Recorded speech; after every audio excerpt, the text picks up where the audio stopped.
दर्शत नाही, ये जग है सब अंदरे, दिखत के तो नैन चश्म, इनको फिरा मोतिया बंदरे। जिनका सफेद मोतिया बंद हो जाता है आंखों में, उनकी आंखें बिल्कुल स्वस्थ दिखाई देती हैं, लेकिन उनको दिखता कुछ नहीं। अन्य व्यक्ति तो ये समझे ये बिल्कुल आंखों वाला है, नेत्र ठीक है इसके, लेकिन उसको कुछ नहीं दिखाई देता। ऐसे ये हमें विद्वान दिखाई देते थे, लेकिन ये ज्ञान नेत्रहीन प्राणी थे। ऋषि, महर्षि, ब्रह्मा, विष्णु, महेश, दुर्गा तक भी ये ज्ञान नेत्रहीन थे, इनको कोई अध्यात्म ज्ञान नहीं था। पुण्यात्माओं, ये शब्द जो दास आज कह रहा है, सभ्य समाज है, शिक्षित मानव है, तो ये आपके गले उतर रहा है, क्योंकि आपको दास प्रमाण दे रहा है। और आज से 600 वर्ष पहले परमात्मा ने यही वर्ड बोले थे, तो दास बोल रहा है उनका बताया हुआ ज्ञान। तो उस समय तो पिटन के काम तो थे ही थे, पर मालिक रुके क्यों करे, वो कैसे चुप रहे। अगर उस समय भगवान यू ज्ञान ना दे के जाते तो हम कैसे पहचानते कि वो भगवान थे। और लोग कहा करते वो संस्कृत नहीं जानते, वेदों को नहीं पढ़ा, और फिर भी वो वेदों वाला ज्ञान बोल रहे हैं, तो वो परमात्मा थे। हमने ये समझना है, अपनी बुद्धि को सेट करना है, बंदी छोड़ कबीर इज गॉड। तो वो सब प्रमाण इस दास बताना चाहता है, जिससे आपके हृदय में भगवान भगवान सिद्ध हो जा। ये शब्द ऐसे हैं कड़वे कुनीन की तरह के ब्रह्मा, विष्णु, महेश और दुर्गा और ऋषि, महर्षि, वशिष्ठ जी, व्यास जी, और ये क्या नाम है, विश्वामित्र जी, भारद्वाज जी, जितने भी ऋषि महर्षि हुए, उनको कोई वेद ज्ञान नहीं था, अध्यात्म ज्ञान नहीं था। वेद ज्ञान नहीं तो अध्यात्म ज्ञान नहीं, क्योंकि हम वेदों को सिरोधार्य मानते हैं। अब ये प्रमाण देने पड़ेंगे, नहीं तो ये कुनीन जैसी कड़वी है, बालक जीभ पर रखते ही थूक देता है, और साथ में इसको जो है ना शुगर कोटेड करके अंदर पहुंचाना है। अब देखिएगा, ये कंसेप्ट क्लियर करना पड़ेगा कि ब्रह्मा विष्णु जी को भी कोई ज्ञान नहीं था, अध्यात्म ज्ञान नहीं था, और सतयुग के ब्राह्मणों को भी अध्यात्म ज्ञान, वेद ज्ञान नहीं था। और परमात्मा 600 वर्ष पहले कहा करते थे, मोती मुक्ता दर्शत नाही, ये जग है सब अंदरे, दिखत के तो नैन चश्म, इनका फेरा मोतिया बंदरे। ये दिखे विद्वान, और ये हैं मोतिया बंद, ज्ञान नेत्रहीन, तत्व ज्ञानहीन, ये वेद ज्ञानहीन प्राणी है। ऋषि, महर्षि, ब्रह्मा, विष्णु, महेश तक। अब परमात्मा जो कहा करते, आज ये सदग्रंथ भी वही बता रहे हैं। देखिएगा, श्रीमद् देवी भागवत यानी शक्ति पुराण, दुर्गा पुराण, गीता प्रेस गोरखपुर से प्रकाशित है। इसके कौन है संपादक? संपादक है हनुमान प्रसाद पोदार, चिमनलाल गोस्वामी। प्रकाशक एवं मुद्रक हैं गीता प्रेस गोरखपुर, गोविंद भवन कार्यालय, कोलकाता का संस्थान है। ये इनके फैक्स और फोन नंबर है। ये देखिएगा, इस पवित्र पुराण के पहले सकंद में श्रीमद् देवी भागवत पृष्ठ नंबर 28 पर नारद जी और व्यास जी की गोष्ठी हो रही है। Vyas ji is the writer of 18 Purana, and ये चारों वेदों का, गीता जी का और इन 18 पुराणों का, श्री सुधा सागर का ये व्यास जी राइटर है, लेखक है। और ये नारद जी से वार्ता कर रहा है। नारद जी ने कहा, महाभाग व्यास जी, तुम इस विषय में जो पूछ रहे हो ठीक यही प्रश्न मेरे पिताजी ने भगवान श्री हरि से किया था। नारद जी के पिताजी हैं ब्रह्मा जी, देवाजी देव भगवान जगत के स्वामी हैं, लक्ष्मी जी उनकी सेवा में उपस्थित रहती हैं, दिव्य कौस्तुभमणि उनकी शोभा बढ़ाती है, वे शंख चक्र गदा लिए रहते हैं, पीताम्बर धारण करते हैं, 4 भुजाएं हैं, यानी पूरी डेफिनेशन बता दी। विष्णु जी हैं, वे चराचर जगत के आश्रयदाता हैं, जगत गुरु एवं देवताओं के भी देवता हैं। ऐसे जगत प्रभु भगवान श्री हरि महान तप कर रहे थे, विष्णु जी तपस्या कर रहे थे, उनकी समाधि लगी थी। यह देखकर मेरे पिता ब्रह्मा जी को बड़ा आश्चर्य हुआ।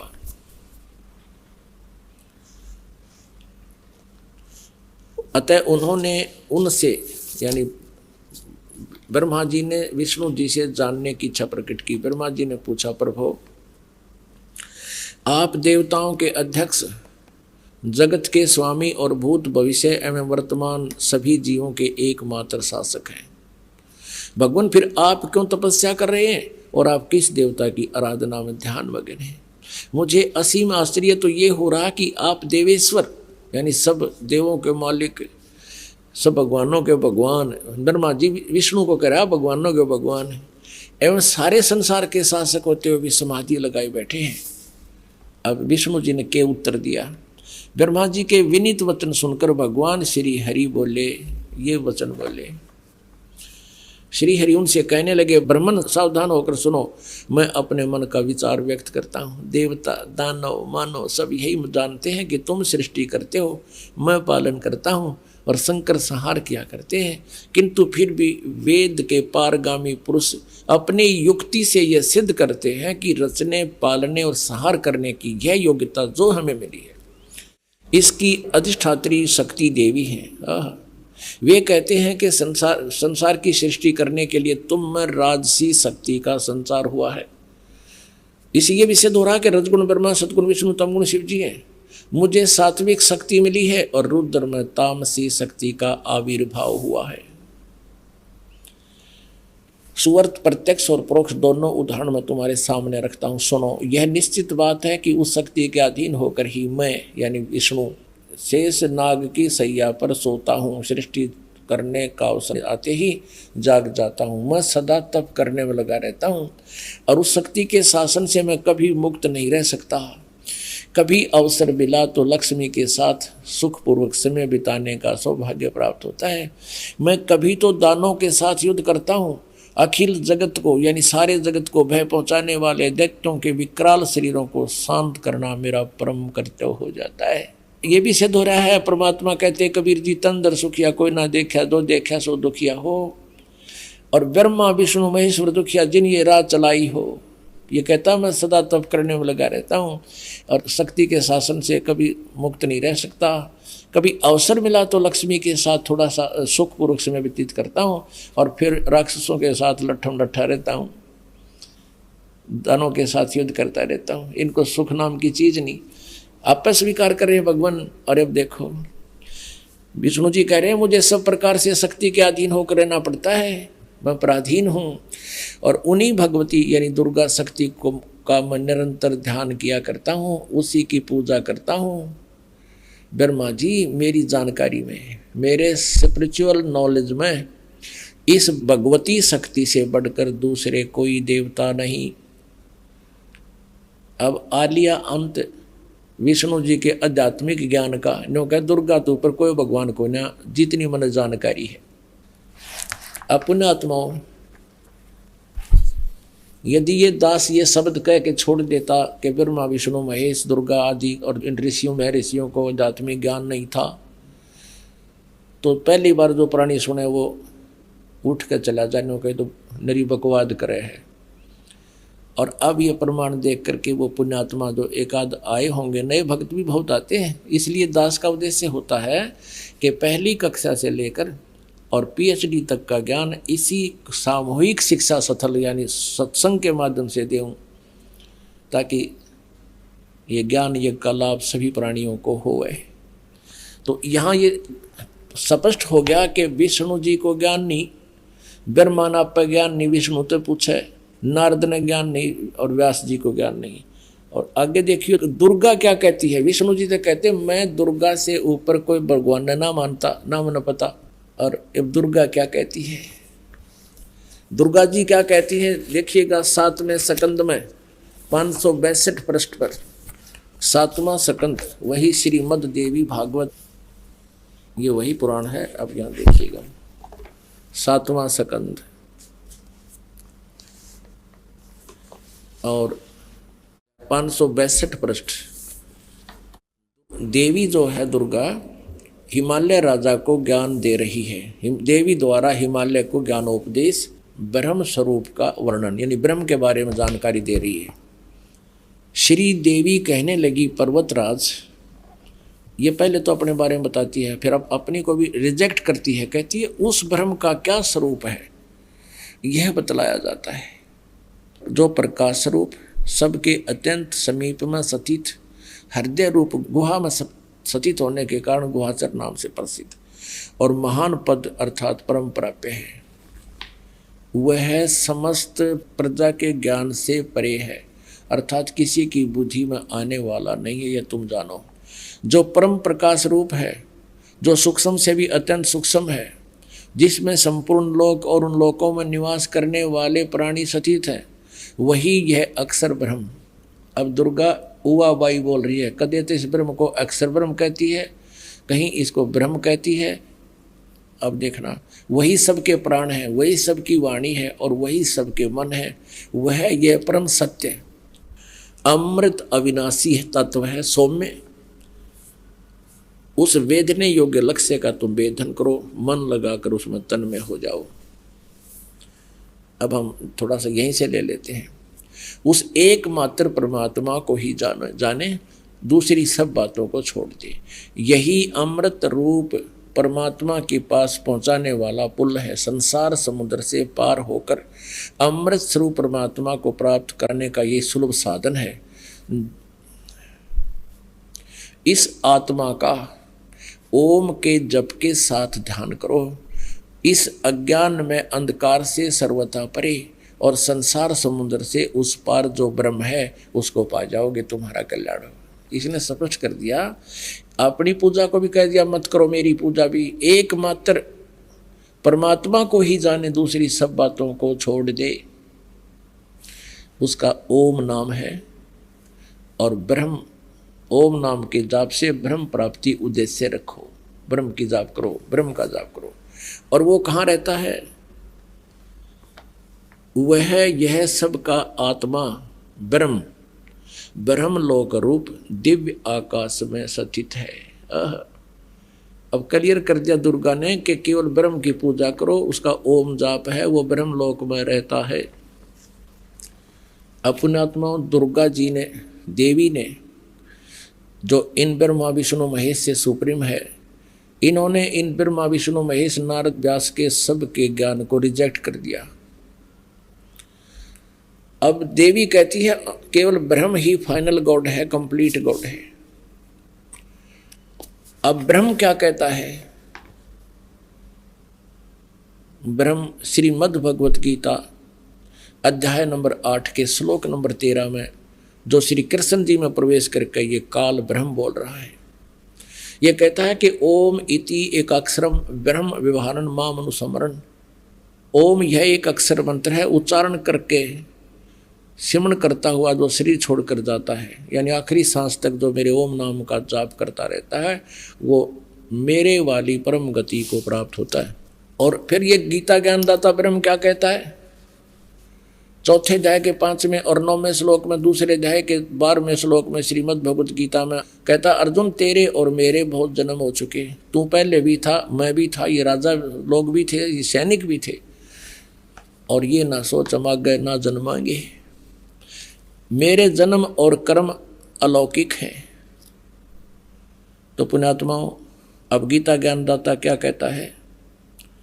18वें अध्याय के 62वें श्लोक में कहा कि अर्जुन तू सर्वभाव से उस परमेश्वर की शरण में जा, उसकी कृपा से ही तू परम शांति को और सनातन परम धाम को प्राप्त होगा। सनातन परम धाम कौन सा है? सतलोक।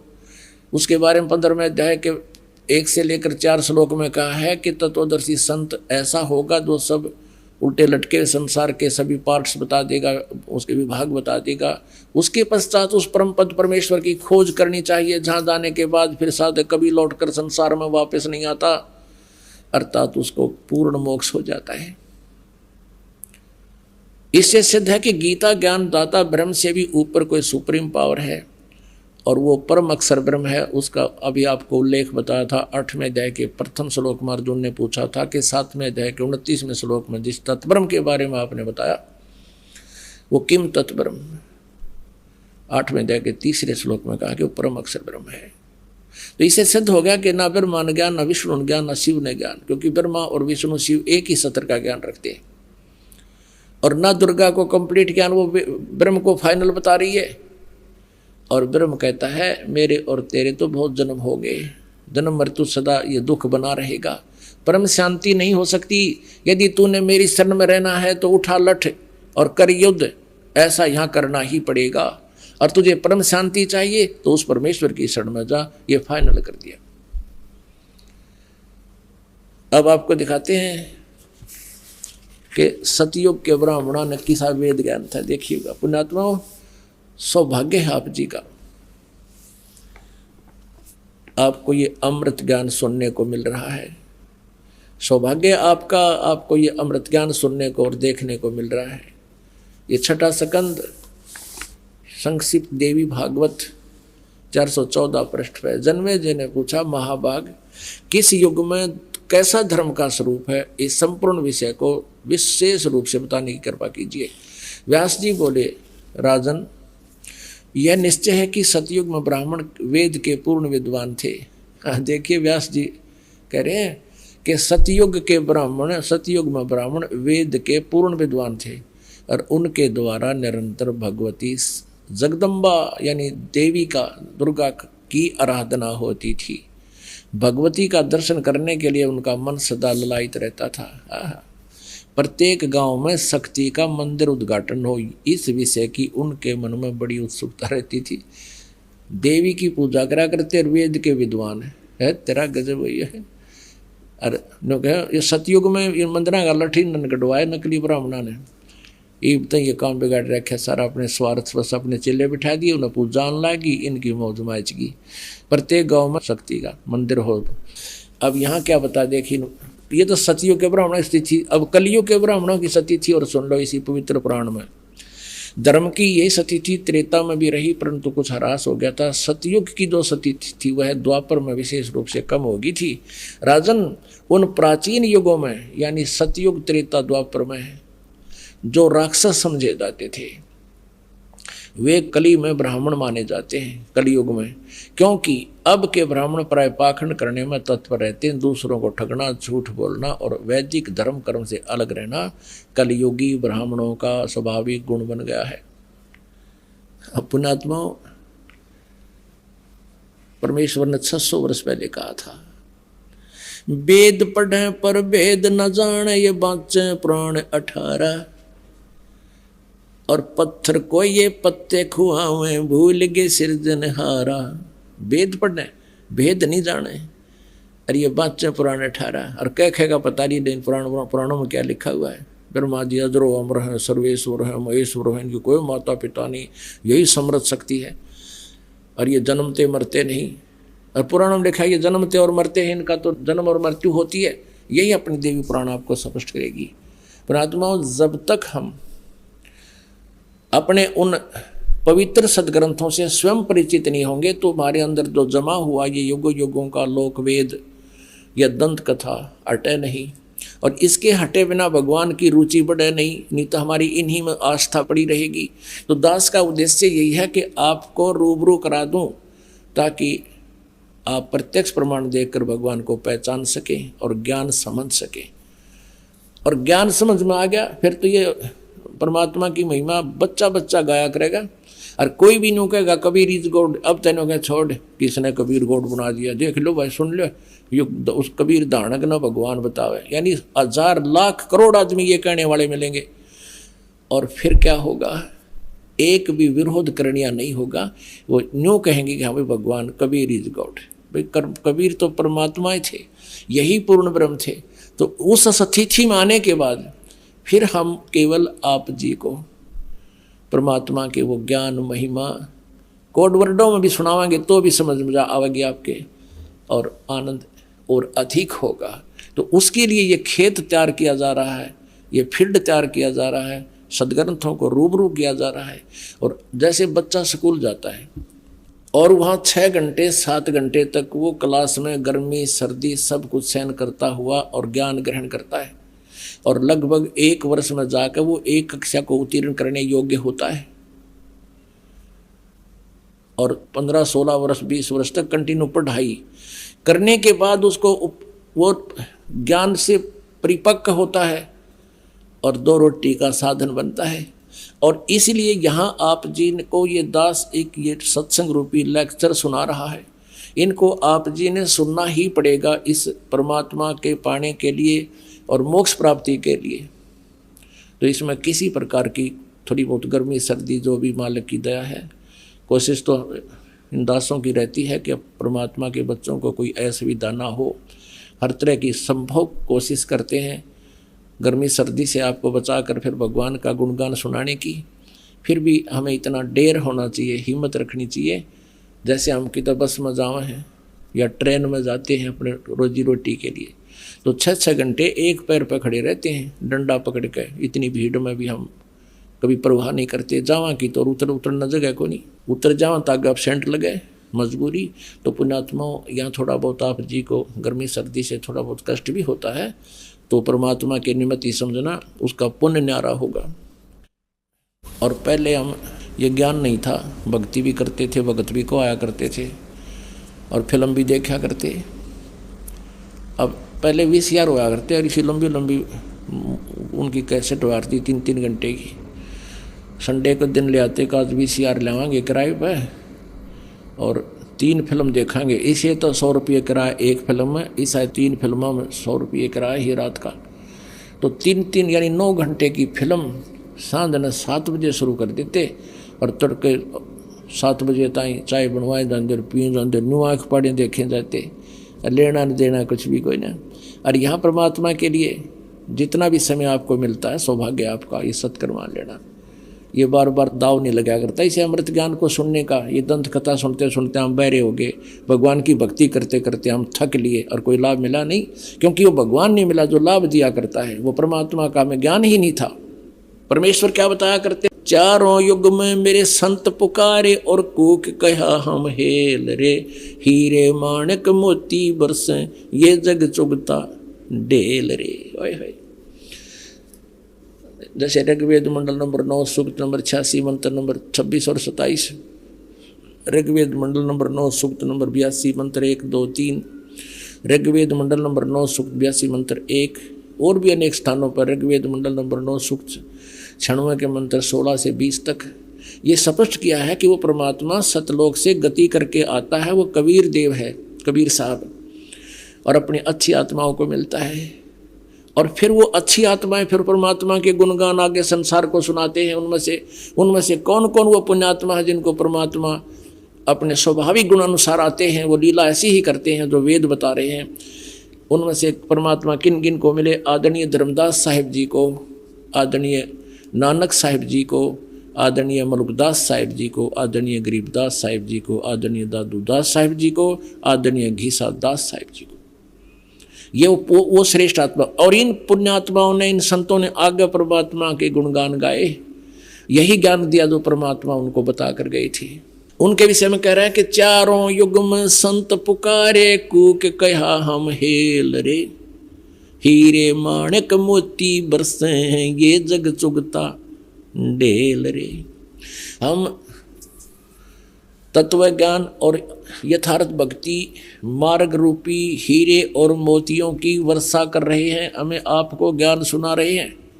और ये हमारे ज्ञान को ना सुनकर, इन हीरे मोतियों को ना पहचान कर, या अर्थात यथार्थ भक्ति मार्ग को ना जानकर, आन उपासना रूपी शास्त्र विधि त्याग कर मनमाना आचरण रूपी ये कंकर पत्थर डले इकट्ठे कर रहे हैं, कंकरों को इकट्ठा कर रहे हैं। जोड़ी भर रखी है कि मैं लाल ले रहा हूँ, ये मैंने लाल ले रखे हैं। परमात्मा कहते हैं इन लालों की परख होगी धर्मराज के दरबार में, फिर रोग टक्कर मार के ये संसार समझदा नाई कहंदा श्याम दोपहरे नू, गरीबदास ये वक्त जात है रोगे इस पैरे नू।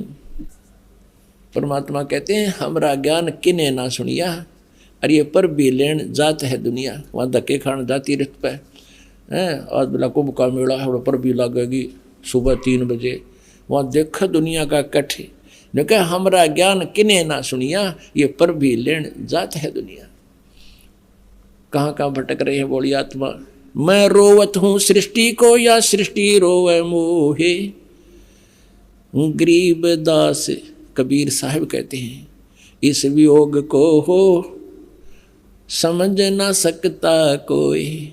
आप तो मुझे ढूंढ रहे हो, कबीर भगवान कह रहे हैं, और मैं तुम्हें रो रहा हूँ कि मैं तुम्हारा पिता हूँ, तुम्हारे लिए भटक रहा हूँ, तुम कितने कष्ट उठा रहे हो, तुम मेरी शरण में आ जाओ, तुम्हें यहाँ भी सुख दूंगा।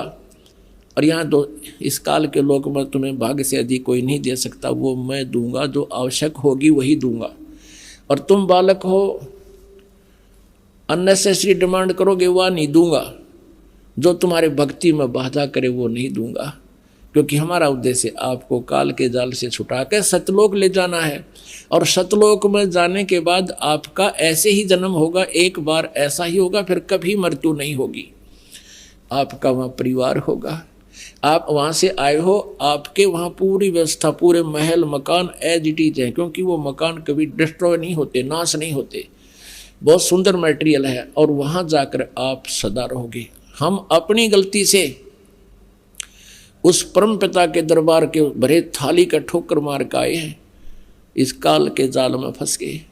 हमने यूँ प्यारा लगा इसकी एक्टिंग देख के, यूँ तपस्या कर रहा था वहाँ पर, और हम अपने भगवान को भूलकर इस काल के को अपना मान बैठे। आज इस काल ने हमारे साथ के जुल्म कर रखे हैं। अब आपको हमें ये लोक वेद सुना करते थे, ये अपने सदग्रंथों से भी परिचित नहीं थे, ये ब्राह्मण गुरु ऋषि महर्षि इन पुराणों से भी परिचित नहीं थे। और ब्रह्मा विष्णु महेश को अजरो अमर सर्वेश्वर महेश्वर, इनके कोई माता पिता नहीं, इनका जन्म मृत्यु नहीं होता, ऐसे कहा करते थे। ये लोक वेदता दंत कथा थी, और इनके जीवनी में लिखा है कि इतना नासवान है, इनकी जन्म मृत्यु होती है, दुर्गा इनकी माता है और ये ब्रह्म इनका पिता है, ज्योतिनंद। ये देखिएगा जीवनी, ब्रह्मा विष्णु महेश की जीवनी। ये वही देवी भागवत गीता प्रेस गोरखपुर से प्रकाशित, संपादक हनुमान प्रसाद पोदार, चिमनलाल गोस्वामी। और देखना इस पे 123 पृष्ठ पे, तीसरा स्कंद 123 पृष्ठ पे विष्णु जी अपनी माता दुर्गा की महिमा गा रहे हैं और अपनी सतिथि बता रहे हैं। तुम शुद्ध स्वरूपा हो, ये सारा संसार तुम्ही से उद्भासित हो रहा है। मैं ब्रह्मा विष्णु, मैं माने विष्णु, ब्रह्मा और शंकर, हम सभी तुम्हारी कृपा से विद्यमान हैं। हमारा आविर्भाव माने जन्म, तिरोभाव माने मृत्यु हुआ करता है। केवल तुम ही नित्य हो, जगत जननी हो, प्रकृति और सनातनी देवी हो।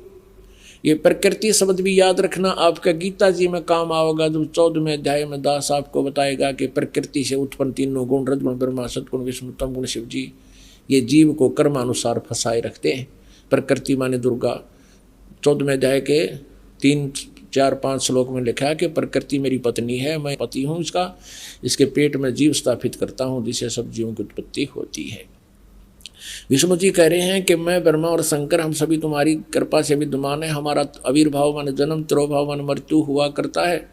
केवल तुम ही नित्य हो, जगत जननी हो, प्रकृति और सनातनी देवी हो। इसी का समर्थन भगवान शंकर कहते हैं। भगवान शंकर बोले, देवी यदि महाभाग विष्णु तुम ही से प्रकट हुए हैं यानी उत्पन्न हुए हैं, तो उनके बाद उत्पन्न होने वाले ब्रह्मा भी तुम्हारे ही बालक हुए। फिर मैं तुमको लीला करने वाला शंकर क्या तुम्हारी संतान नहीं हुआ? इति सिद्धम के ब्रह्मा विष्णु महेश नासवान है, दुर्गा इनकी माता है। मुझे भी उत्पन्न करने वाली तुम ही हो शिवे, संपूर्ण संसार की सृष्टि करने में तुम बड़ी चतुर हो। इस संसार की सृष्टि, स्थिति और संहार में तुम्हारे गुण सदा समर्थ हैं। उन्हीं तीनों गुणों से उत्पन्न हम ब्रह्मा विष्णु एवं शंकर नियमा अनुसार कार्य में तत्पर रहते हैं। इससे सिद्ध हो गया रजगुण ब्रह्मा, सतगुण विष्णु, तम गुण शिव जी। और ये केवल नियमित काम कर सकते हैं, जैसा वर्क डन, इसमें कोई परिवर्तन ये नहीं कर सकते। इस पवित्र पुराण के इन चंद पंक्तियों ने ये स्पष्ट कर दिया, 4 कंसेप्ट क्लियर कर दिए। एक तो ये है कि ब्रह्मा विष्णु महेश नासवान, इनकी जन्म मृत्यु होती है। दूसरा ये हो गया कि दुर्गा इनकी माता है।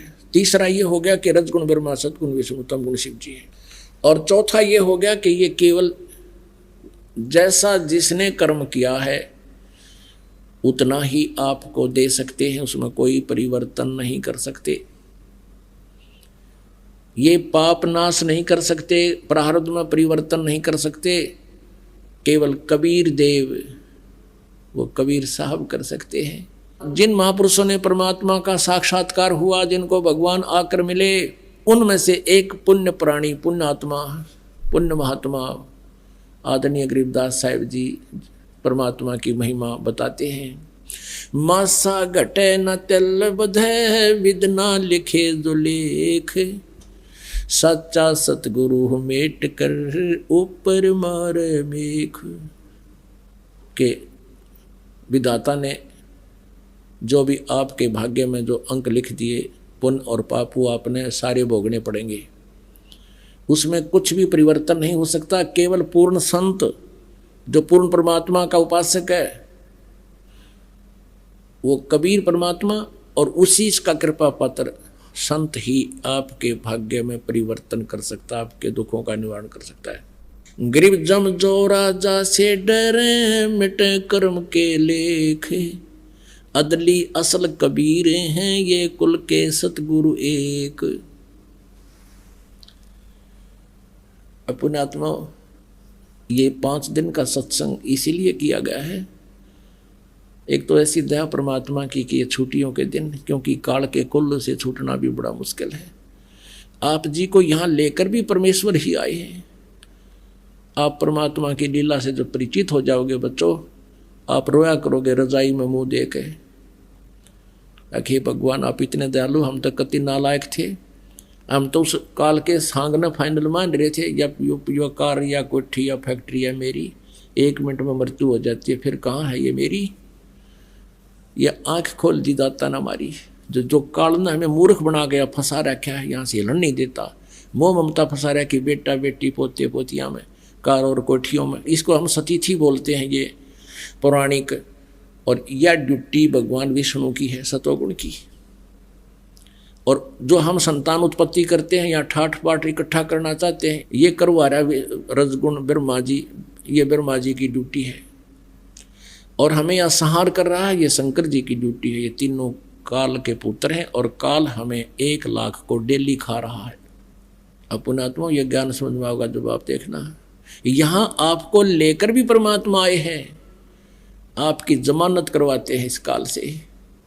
जैसे जेल से जमानत आते, जिनकी कैद हो जाती है, उनको जमानत पर और एक विशेष एविडेंस पर छोड़ा जाता है, उसके जमानतियाँ के वो ली जाती है गारंटी, तब उनको छोड़ा जाता है। तो आपकी जमानत लेते हैं परमात्मा के, 3 दिन छोड़ दे, 4 दिन छोड़ दे, 2 दिन की दे दे जमानत, फिर वापस आ जाएंगे तेरी जेल में। तो पुण्यात्माओं, ये काल की जेल है। एक पुन्नी एक पापी आया, एक है सूम दलेल वे। एक पुन्नी एक पापी आया, एक है सोम दलेल रे। गरीबदास सतपुरुष भजन बिन, सब ही यम की जेल रे। ओए होए, जैसे कोई इज्जत साधना ना करके कोई पुण्य करते हैं, भंडारे करते हैं, पक्षियों को दाने डालते हैं, प्याऊ खुलवा रखी हैं, धर्मशालाएं बनवा रखी हैं, कुएं खुदवा रखे हैं, हैंडपंप बनवा रखे हैं, वो पुण्यकर्मी प्राणी है। और एक नरी चोरी करे, डाके मारे, बूंदी अच्छी सोचे, वो पापी है। और एक कति दान नहीं करता, कंजूस, वो भी। कहते हैं जब तक सत्साधन आपको नहीं मिलेगी, परमात्मा की शरण पूरे संत के माध्यम से नहीं मिलेगी, तो तुम सारे के सारे काल की जेल में ही हो। पुण्यकर्मी प्राणी चला गया स्वर्ग में, और यहाँ पाप भी बराबर होते रहते हैं, पैरेलल। पुण्य अलग लिखे जाते हैं, पाप अलग लिखे जाते हैं, और कोई भी बगैर भोगे वो खत्म नहीं होते। यहाँ का विधान है, और परमात्मा कबीर जी का विधान है, जब ही सतनाम हृदय धरो, भयो पाप को नासे। जैसे चिंगारी अग्नि की, भाई पड़े पुराने घासे। हमारे 3 प्रकार के कर्म बताए हैं। एक संचित कर्म, जो पहले के डिपॉजिट रखे हैं हम धर्मराज के दरबार में, पुण्य और पाप दोनों। तो पुण्य और पाप की एवरेज रेशो निकाल कर, जिसके पुण्य गणे हैं तो उसको पुण्य ज़्यादा दे दिए, पाप कम है तो पाप की रेशो कम होगी, तो यहाँ उसको सुख ज़्यादा है, दुख कम। और जिनके पाप ज़्यादा है, पुण्य थोड़े, तो उसको उसी रेशो में पाप और पुण्य मिलाकर आपको जीवन दे दिया, प्रारब्ध बना दिया, वो प्रारब्ध कर्म बन जाता है। तो जिसके पुण्य थोड़े हैं और पाप गणे हैं, तो उस पर कष्ट पे कष्ट, कष्ट पे कष्ट आ रहा है, उसने भोग कई पांडा छूटेगा। और तीसरे ये क्रियमान कर्म है जो अब हम वर्तमान में कर रहे हैं। इन 3 प्रकार के कर्म हैं। इन तीनों प्रकार के कर्मों का नाश कबीर परमेश्वर ही कर सकता है। अब संचित कर्मों के बारे में परमात्मा क्या कहते हैं और इन सभी पापों के बारे में कि जब ही सतनाम, ये सच्चा नाम हृदय में धराई। सतनाम कोई जाप नहीं है, ये 2 अक्षर का जाप है जो आपको दिया जाता है, जिसमें एक ओम मंत्र है। जब ही सतनाम हृदय धरो भयो पाप को नाश, और मानो चिंगारी अग्नि की, भाई पड़े पुराने घास। जैसे बहुत बड़ा ढेर से लाखों टन पड़ा हो फूस घास, और वो काम का जगह घेर रखा उसने, तो उसमें एक माचिस की सीख जला कर उसमें लगा दे, सारे न फूक के और सवा कर देगा। और फिर चलेगी तेज हवा, इधर उधर उसे राख न फेंक के खेतों में और वहाँ साफ कर देगा। तो ऐसे ही परमात्मा का सच्चा नाम आपके हृदय में धरा जाएगा। केवल औपचारिकता से नाम लेने से नहीं, सच्चा समर्पण हो, आन उपासना करे नहीं, मर्यादा में रहे वो प्राणी, तो फिर उसके पापों को ऐसे फूंक देगा भगवान जैसे वो लाखों टन, यानी वो संचित कर्म जो धरे थे ऐसे आग लगा देगा उसमें। तो यहाँ कहते हैं मासा घटे ना तिल बधाए विधना लिखे जो लेख, सच्चा सतगुरु मेट कर ऊपर मारा मेघ। गरीबदास जी कहते हैं जम जो राजा से डरे, जम माने काल, जोरा माने मौत, जम जो राजा से डरे मिटे कर्म के लेख। अदली असल कबीर, अदली माने न्यायकारी, असली न्यायकारी कबीर परमेश्वर हैं। ये कुल के सतगुरु एक, ये कुल मालिक वही है, ये सतगुरु यही हैं। बाकी नकली भी अपने आप को सतगुरु कहने लगे, उनको ज्ञान कति नहीं था। तो पुण्यात्माओं, परमात्मा ही आपको यहाँ लेकर आए हैं और सौभाग्य आपका जो यहाँ पहुँचे हो परमात्मा के इस अमृत ज्ञान में आप गोते लगा रहे हो। ये ज्ञान रूपी गंगा यहाँ बहती है। अब आपको सुनाएंगे जैसा कल प्रसंग था, और वेद जिसकी गवाही देते हैं कि वो परमात्मा अच्छी आत्माओं को, श्रेष्ठ आत्माओं को, दृढ़ भक्तों को आकर मिलते हैं। और दृढ़ भक्त वो होते हैं जो एक बार ज्ञान समझ लें, फिर सारा विश्व एक तरफ और वो भगत एक तरफ, वो मान्य नहीं करता किसी की। जैसे प्रहलाद के मन में समझ में आ गई, ठीक मेरा पिताजी तो नींद में बोला है, नो कह मैं भगवान हूँ मेरी पूजा करो, ये तो नींद में शनिपात के मरीज की तरह बंडा है। उसको पक्का ज्ञान हो गया था कि भगवान की पूजा से ही लाभ होगा। तो उसने सैकड़ों यातनाएं दी अपने पुत्र को, लेकिन प्रहलाद टस से मस नहीं हुआ।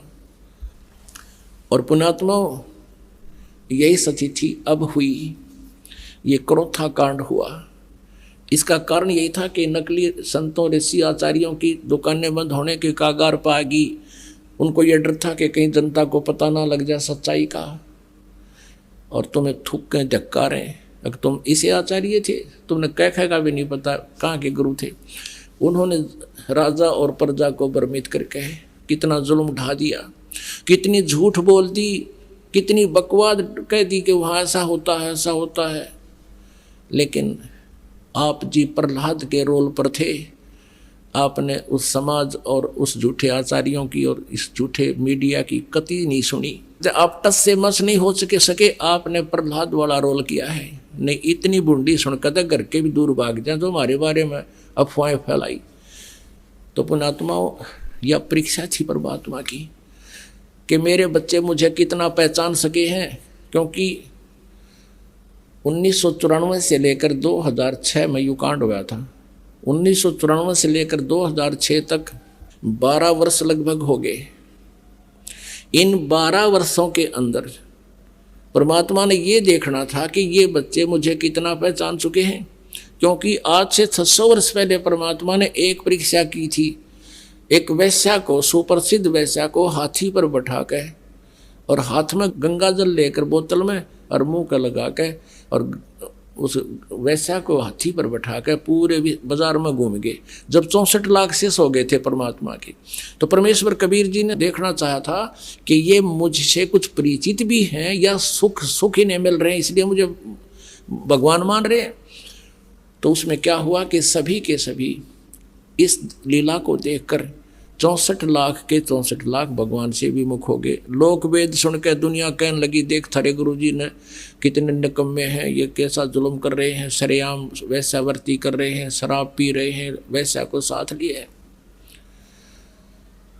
अब वो मूर्ख थे। परमात्मा कहा करते रहे, निकम्यों, जब तुम्हें सुख होते थे, थारे दुख दूर होते थे, तुम्हारी जुबान का थूक सूख जाता था, मेरी महिमा गाते गाते जनता के सामने भगवान आए हैं, हम ऐसे दुखी थे, ऐसे दुखी थे, सुखी कर दिए। और आज मैं इतना गंदा हो गया कि शराब भी पीऊँ और वैश्यावर्ती भी करूँ, तुम्हारी इतनी बुद्धि भी काम नहीं करी, जाओ पड़ो बाढ़ में। यही देखना चाहते थे परमात्मा। तो पुण्यात्माओं, आज उससे भी बुरे आरोप हम पर लगाए, लेकिन मेरे बच्चा एक भी टस से मस नहीं हुआ, क्योंकि ये परिचित हो चुके थे भगवान से। तो इस शिक्षा का हमें ये लाभ हुआ है कि हम भगवान को पहचान रहे हैं। यह परीक्षा थी, और अब देखना ये विस्तार कितनी स्पीड से विश्व में जाएगा। हमारा उद्देश्य है कि सब मानव समाज इस तत्व ज्ञान से परिचित हो, और जिससे ये माया की दौड़, माया की हाहाकार मच रही है, इसके पाने के लिए ना भाई देखता, ना बेटा देखता, ना माँ, ना कुछ। भाई बहन का आपस में रोज लड़ाई रहती है, झगड़े बढ़ गए हैं, पैसा कमाने के लिए रिश्वत है, तेरा गजब हुई हो। समाचार पत्रों में सुनते हैं, राजा लोग रिश्वत लेते हैं, जज लोग रिश्वत लेते हैं। आग लगी, फिर रह गया कि इस पृथ्वी पर फिर कौन जीव बचेगा। पुण्यात्माओं, कितने तक कानून बना लियो ये सरकारें, कति कोई लाभ नहीं होगा। इस अध्यात्म ज्ञान से जीव को हेट हो जाएगी इन गंदे कर्मों से। उसको पता लग जाएगा कि कहाँ रखूँगा इस धन को, कि आग लाऊंगा, ये पाप मेरे साथ रहेंगे और माया मेरे साथ रहेगी नहीं। तो इस आधार से पूरे विश्व में शांति होगी। हम भगवान की भक्ति में बहुत समय लगा सका करेंगे। अब तो दिन रात माया जोड़न की तगड़मबाजी, फार्मूले याद रखें हम कैसे धन जुड़े, और धन वही मिलना जितना भाग्य में, उससे अधिक मिल नहीं सकता। और परमात्मा कबीर जी की शरण में आने के बाद आपके भाग्य में ना होगा तो भी देगा। अब परमात्मा कबीर जी कहते हैं, जय तन राजपाट भी चाहिए, हमारा दर ले ध्यान। जैसे अभी कथा सुनाएंगे, क्योंकि 5 दिन के सत्संग का यही लाभ है। हम सारी कथाएं को, सारी तो नहीं कह सकते, परमात्मा का एक अंश, आंशिक महिमा आपको 5 दिन में सुना पाएंगे। अगर 6 महीने लगातार ये सत्संग सुने चले ऐसे, तब भी शायद परमात्मा की संपूर्ण महिमा हम नहीं बता पाएंगे। लेकिन इतना अवश्य आपको बता देंगे जिससे आप मार ना खाओगे, आपका काम चल जाएगा। जैसे मोटरसाइकिल खरीद ली बच्चे ने, उसको चलाना सीख लिया, किक मारनी सीख ली, उसका जो है चाबी लानी सीख ली और गेयर लाने सीख लिए, और चलानी शुरू होगी। अब उसको इतने ही ज्ञान की जरूरत थी, ज़्यादा की आवश्यकता भी नहीं। कितना खराब हो जाता पलक साफ कर दे, इतना भी ज्ञान होना चाहिए। और फिर भी कोई डिफेक्ट उसमें आ जाता है तो मिस्त्री होते हैं, वहाँ ले जानी चाहिए। तो ये राम नाम की गाड़ी आपको दे रहे हैं, आपको इतना ज्ञान तो अवश्य देंगे कि आप इसको गेयर ला सको, चला सको, और कितना बढ़ा ना दो। इतना ज्ञान भी आप जी को ये 5 दिन के सत्संग में जो कंटिन्यू सुन लेगा, इतना ज्ञान अवश्य हो जाएगा। और अधिक हमने ज्ञानी पाकड़ की जरूरत नहीं है, हमने इतना ही चाहिए। क्योंकि अगर इंजीनियर बनना है तो उसके लिए तो फिर नए सिरे तक कोर्स होगा। तो आप जी को इतना ज्ञान दास अवश्य दे देगा कि आप इस राम नाम की गाड़ी को चला लिया करोगे, मार नहीं खाओगे। और बाकी तो भगवान ने ये बहुत बड़े पुर्जे पर, जैसे इंजीनियरों ने फैक्ट्री ला कर उसको तैयार किया है, वो पार्ट्स अलग अलग, वो तो अलग प्रोसीजर है। वो तो परमात्मा ने ये राम नाम की गाड़ी स्पेयर पार्ट्स इन सदग्रंथों में रखे थे। इस दास ने को इंजीनियर बना दिया इस अध्यात्मक गाड़ी का, और इस दास ने ये पुर्जे इन जेन्युइन पार्ट निकाल के स्पेयर पार्ट्स की बुक दुकान से, और यह राम नाम की गाड़ी आपको बना के दे दी। अब इसको आप आनंद लो इसका। आपने क्या करना है, कैसे गाड़ी चलानी है, कैसे सुरक्षित रखनी है, नियम भंग नहीं करने, यानी सड़क से नीचे गाड़ी को नहीं ले जाना, गड्ढों में आन उपासना नहीं करनी। और ये मंत्र जाप आपको दे दिए, ये गेर लाओ और किक मारो और चलो अपना काम करो, भक्ति भी करो, परमात्मा को याद भी रखो। तो पुण्यात्माओं, अब आप जी को वो कथा सुनाते हैं कि परमात्मा आकर के अपनी प्यारी आत्माओं को मिलते हैं। उनमें से एक आदरणीय धर्मदास साहिब जी थे। कल के सत्संग में आपको बताया कि धर्मदास जी मथुरा के अंदर भगवान श्री कृष्ण जी जहाँ कभी रहे थे कुछ दिनों, वहाँ उनके गुरु द्वारा बताए अनुसार मोक्ष उद्देश्य से उस मथुरा के जोड़ में नहाने के लिए गए थे और उसको पुण्य मान रहे थे। उधर से वो परमात्मा अपनी प्यारी आत्मा के इस अंधेरे को हटाने के लिए, अज्ञान को नाश करने के लिए, अनुपासना से पीछा छुटवाने के लिए, काल के जाल से बचाने के लिए एक जिंदा महात्मा का रूप बनाकर वहाँ उपस्थित हुए। जैसा कि अभी आपने ऋग्वेद मंडल नंबर 9 सूक्त नंबर 1 मंत्र नंबर 8 में सुना कि वो परमात्मा, उस परमात्मा को उग्र गतियां प्रेरणा करती हैं और वो परमात्मा भासमान शरीर को प्राप्त होता है। और वो परमात्मा 3 प्रकार से रूप धारण करता है दूसरों के कल्याण के लिए। एक रूप में तो सतलोक में रहते हैं अपने ओरिजिनल शरीर में, और दूसरी तिथि उनके यहाँ शरीर धारण कर प्रकट होने की है, शिशु रूप धारण करके आते हैं। और तीसरी यह है कि वो जब चाहे तब प्रकट हो जाते हैं अन्य रूपों में। गरीबदास जी कहते हैं, अनंत कोट अवतार है ये 9 चित्त में बुद्धि नासी, खालक खिल खलक में है 6 ऋतु 12 मास। के उस परमात्मा के तो अनंत अवतार है, अनंत बार यहाँ प्रकट होता है, असंख्य बार।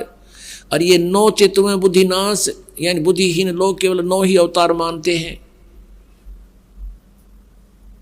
और वो खलक खिल खलक में, ये इन 9 अवतारों को ही भगवान मान रहे हैं, उस परमात्मा के अनंत अवतार हैं। और वो खलक खिल खलक में 6 ऋतु 12 मास।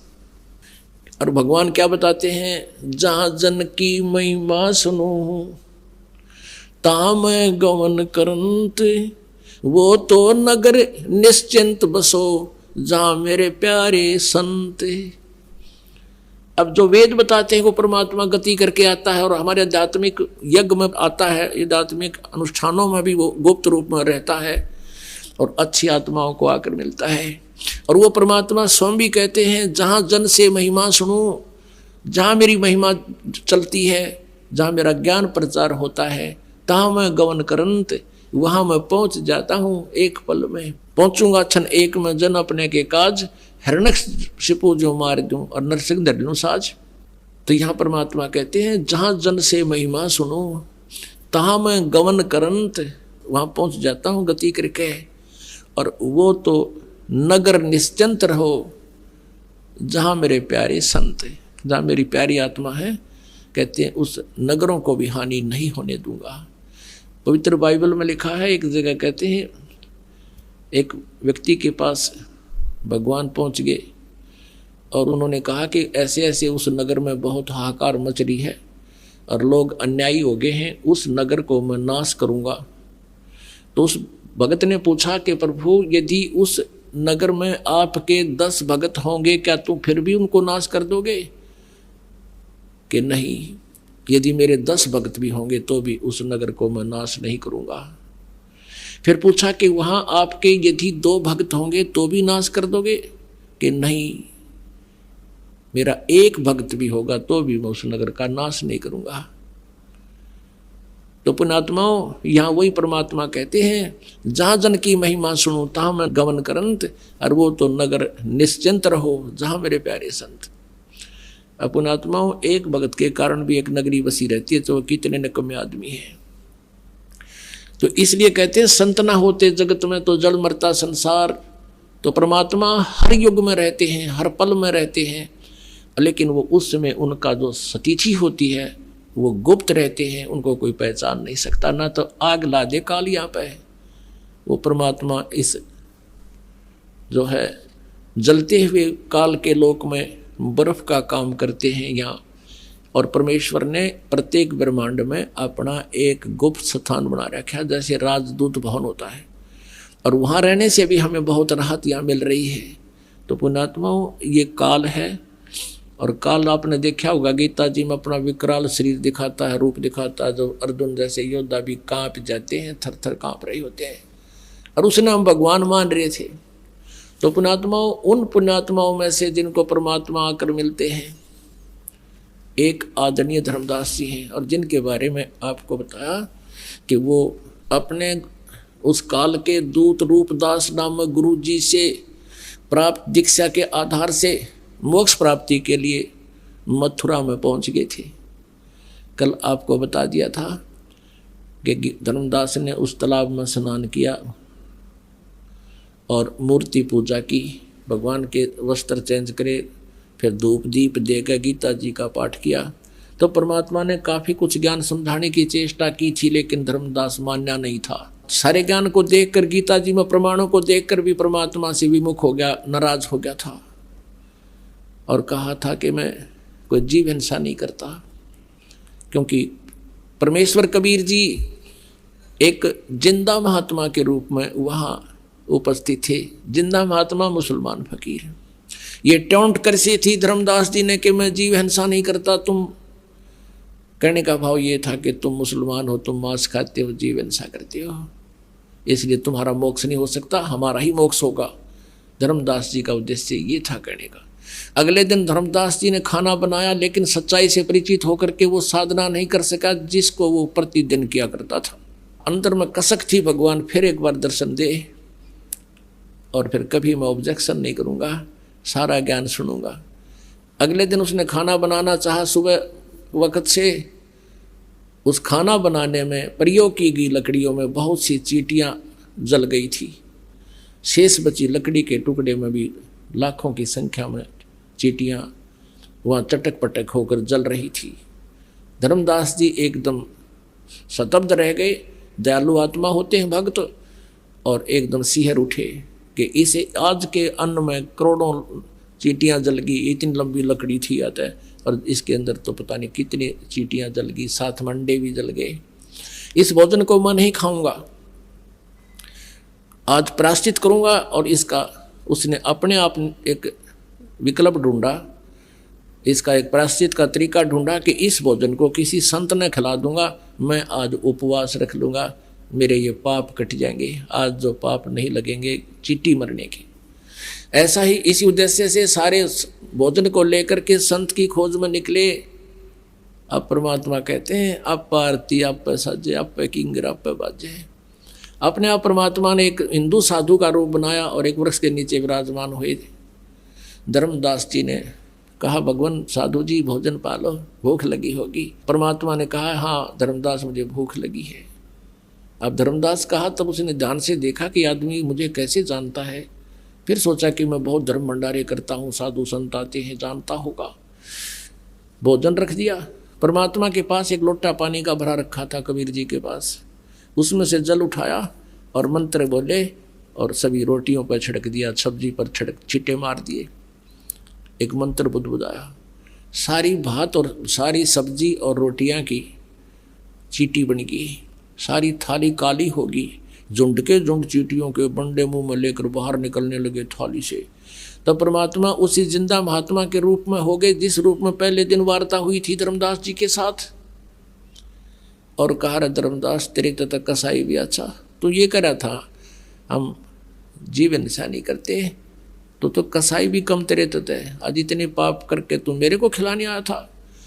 चरणों में गिर गया, पैर पकड़ लिए, नो कहे भगवान मैं पापी आत्मा हूँ, हे प्रभु आपके ज्ञान में बहुत दम है।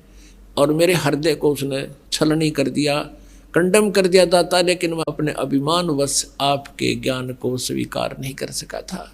लेकिन सारी रात करवटें बदलता रहा, आपके पाने की तरफ याचना करता रहा कि वो महात्मा संत एक बार फिर मुझे दर्शन दे, तो मैं फिर कभी ऑब्जेक्शन नहीं करूँगा, विवाद नहीं करूँगा। क्योंकि परमात्मा कबीर जी उनके आगे से अंतर्ध्यान हो गए थे। तब परमेश्वर ने कहा कि ठीक है धर्मदास, अब सुन ले वो राम कहानी मैं तुझे सुनाना चाहता हूँ। आप क्या कहते हो, क्या क्या साधना करते हो, अब क्या क्या वार्ता होती है,